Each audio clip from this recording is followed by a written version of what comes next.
안녕하십니까. 지난 시간 우리는 하나님의 창조 목적을 알아보았습니다.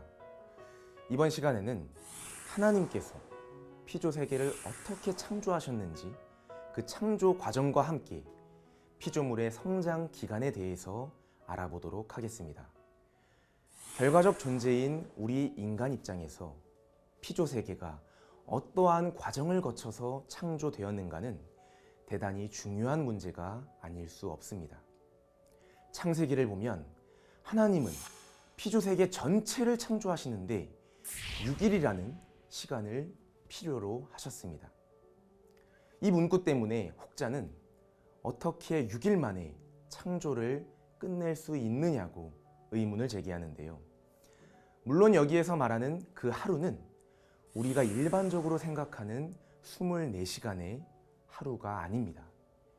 베드로후서 3장 8절을 보더라도 주께는 하루가 1000년 같고 1000년이 하루 같다고 그랬습니다. 어떻게 하루가 1000년 같고 또 1000년이 하루 같을 수 있었을까요? 그 말의 뜻은 24시간에 계산하고 있는 오늘의 하루 개념과 하나님이 계산하시는 하루가 전혀 다르다는 것입니다. 그러므로 6일에 걸려 피조 세계를 창조하셨다는 말은 하나님께서 창조를 크게 6단계로 나누어서 진행했다는 것으로 결론을 내릴 수 있겠는데요. 다시 말하면 피조 세계 전체가 일순간 생성된 것이 아니라 점차적인 6단계 창조 과정을 거쳐서 형성되었음을 말합니다. 그것은 개개의 피조물이 완성되는데도 성장 기간이 있었다는 말로 연장해서 해석할 수 있습니다. 이에 대한 근거를 성경에서 좀 더 보면 창세기 1장에서는 저녁이 되며 아침이 되니 이는 첫째 날이라 그랬습니다. 한 단계의 창조 역사가 끝난 후에 저녁이 되고 또 밤을 지나 아침이 되면 둘째 날이 돼야 할 텐데 하나님은 이를 첫째 날이라고 셈하셨습니다. 여러분, 어딘가 좀 이상하지 않습니까? 저녁이 되고 아침이 되면 둘째 날이 돼야 할 텐데 첫째 날이니 말입니다. 여기에는 함축적인 의미가 담겨 있습니다. 우리가 일반적으로 계산하는 해 뜨는 아침, 또 해 지는 저녁이 아닙니다. 여기에서의 그 아침은 창조 이상의 출발이고 저녁은 창조 이상의 실현, 그 이상이 이루어지는 기간을 의미합니다. 저녁과 또 밤을 지나서 아침이 왔을 때 첫째 날, 둘째 날, 셋째 날 등으로 말씀하신 것은 그러니까 창조 이상이 첫 실현되는 것으로부터 셈하셨다는 것을 의미합니다. 그리고 피조물이 지음받고 난 다음 그 창조 이상이 실현될 때까지의 그 기간, 다시 말하면 저녁과 아침 사이의 밤 기간이 바로 피조물의 성장 기간인 것입니다. 인간의 타락도 결과적으로 본다면 인간에게 성장 기간이 있었다는 증거입니다.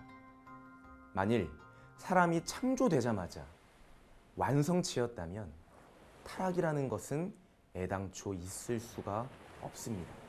왜냐하면 하나님을 닮은 선의 완성체가 잘못되었다면 선 자체도 불완전한 것이 되고 더 나아가 선의 본체이신 하나님의 완전성에도 의문이 생기게 됩니다. 그러므로 인간은 타락하던 그 당시 완전한 상태에 있지 않았다는 것입니다. 또 타락하면 죽음에 이른다는 하나님의 경고도 있었습니다. 이것은 인간이 완전을 향해 나아가는 과정인 성장기, 다시 말하면 불완전 상태에 있었음을 말해주며 이는 미완성 단계에 있을 때 타락했다는 증거가 되는 것입니다. 이처럼 하나님의 그 창조 역사는 단시일에 이루어지는 것이 아니라 저녁, 밤, 아침 등으로 표현되는 성장 기간이 있었고 원리에서는 이 기간을 소생기, 장성기, 완성기로 구분지어 말합니다. 선의 근본 기대인 이 사위 기대를 이루기 위한 전개 원칙도 정, 분, 합의 3단계를 거치는데 이 성장 기간도 역시 그 섭리적 3단계에 부합을 하는데요. 이런 창조 질서 3단계는 자연계 곳곳에서 발견이 됩니다. 동물과 식물과 광물의 3계, 또 고체, 액체, 기체의 3상, 동물의 머리, 몸통, 사지의 3부분, 식물의 뿌리, 잎, 줄기의 3부분, 지구의 지층, 암층, 용암층의 3층 등 무수한 예가 있습니다. 또 성경상에도 성부, 또 성자, 성신의 3위, 누시엘, 가브리엘, 미가엘의 3천사장, 아담의 세 아들인 가인, 아벨, 셋, 노아의 세 아들인 셈과 함과 야벳, 노아 방주의 3층, 또 아브라함의 3제물, 모세 때 애굽에서의 어둠의 재앙 3일, 동방박사 3인과 3예물, 예수님의 30년 사생애와 3년 공생애, 예수님의 3대 시험, 3차례에 걸친 겟세마네 동산의 기도, 십자가 죽음 후 3일 만의 부활 등이 모두 여기에 속합니다. 사실 인간이 3단계 성장 기간을 잘 거쳐서 완성을 했더라면 인간은 하나님의 온전한 실체 대상이 되어 하나님의 직접 주관을 받게 되었을 것입니다. 그것은 본래 하나님의 계획 속에 들어 있었습니다. 하나님의 심정의 대상체로 지음받은 인간이기 때문에 하나님의 직접 주관은 심정 일체를 이룬 사랑의 주관이 되는 것입니다. 이렇게 인간이 완성하여 하나님의 직접 주관을 받는 완성된 자리를 원리에서는 하나님의 직접 주관권이라고 말합니다. 이때의 인간은 하나님을 중심 삼고 그 마음과 몸이 완전 일체를 이룬 개체적 사위기대를 이루게 되고, 부부의 경우에는 하나님을 중심하고 가정적인 사위기대를 이루게 됩니다. 그러므로 하나님의 직접 주관권은 인간 창조 목적의 완성권이 됩니다. 이와 함께 하나님은 인간을 위하여 피조세계를 창조하시고 인간이 만물을 주관하도록 하셨습니다. 그래서 이 하나님을 중심하고 완성한 인간이 완성한 만물을 주관하는 것을 인간의 만물에 대한 직접 주관이라고 말하고, 하나님은 인간을 통해서 이 만물들을 주관하시게 되는 것입니다. 그렇다면 미완성 단계인 성장 기간 중에는 인간과 만물을 하나님은 어떻게 주관하실까요? 온전하신 하나님은 온전한 대상만을 주관하시게 되므로 미완성 단계에 있는 인간과 만물은 하나님께서 직접 주관할 대상이 못 됩니다. 하나님은 스스로 세우신 창조 질서에 따라 인간을 간접적으로만 주관하시는 것입니다. 따라서 주관의 관점에서 볼 때 그 성장 기간은 하나님의 간접 주관권이 되는 것입니다. 하나님은 원리와 법도의 주관자로 계셔서 인간과 또 이 만물이 원리에 의해서 성장하는 그 결과를 보아서 간접 주관을 하십니다. 그러므로 원리에서는 이 성장 기간을 원리 결과 주관권이라고도 표현을 합니다. 그런데 이 만물은 원리 자체의 자율성과 또 주관성에 의해서 성장 기간을 보내게 되지만 인간의 경우에는 다릅니다.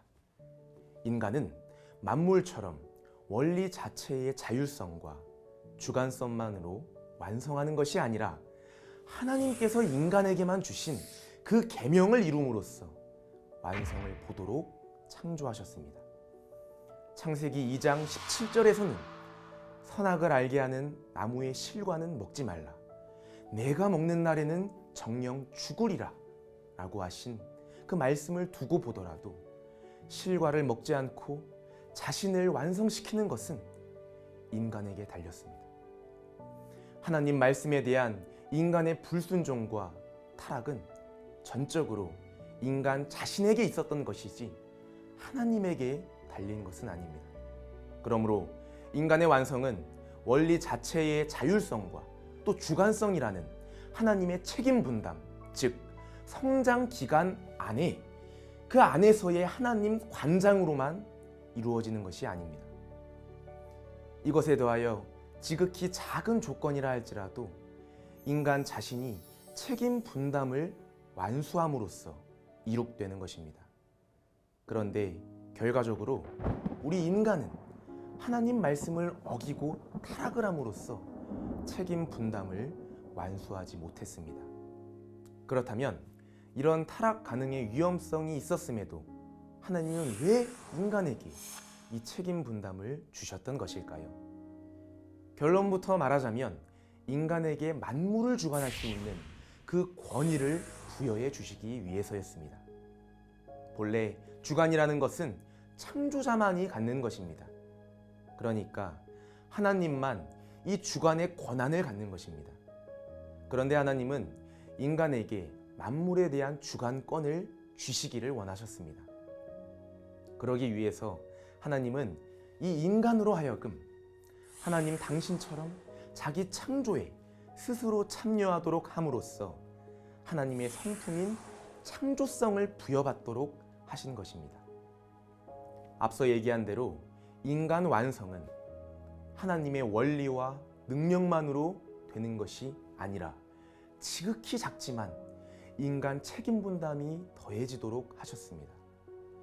이렇게 하나님은 피조물인 이 인간이 자기를 완성하는데 하나님도 간섭할 수 없는 책임 분담을 부여하셨습니다.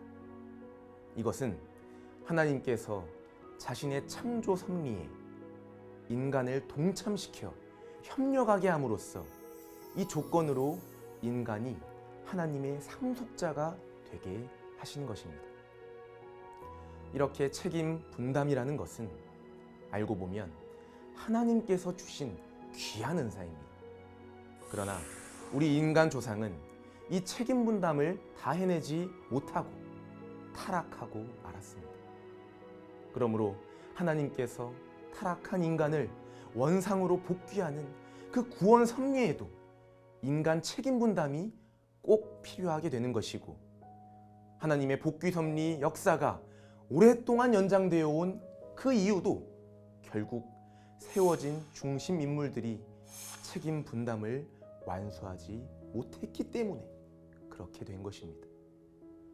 아무리 하나님의 그 은혜와 사랑이 많다 해도 믿지 않는 자에게 구원을 허락할 수는 없습니다.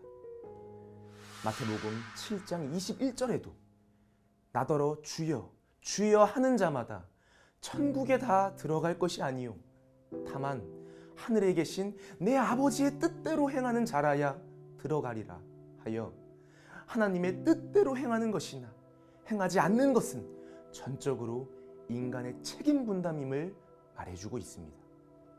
이렇게 볼 때 인류를 향한 그 하나님의 구원의 역사가 이처럼 오래 걸리는 것은 하나님이 능력이 없어서도 아니요 무능하기 때문은 더더욱 아닌 것입니다. 역사적인 한을 심중에 품고 내 아들이라 내 딸이라 하고 싶으신 하나님의 그 구원의 심정이 아직까지 이루어지지 못한 것은 하나님도 간섭하실 수 없는 우리 인간만의 책임 분담이 있기 때문입니다. 지극히 적지만 인간의 책임 분담은 완성 실체가 되기 위해 그래서 그토록 중요한 것입니다. 감사합니다.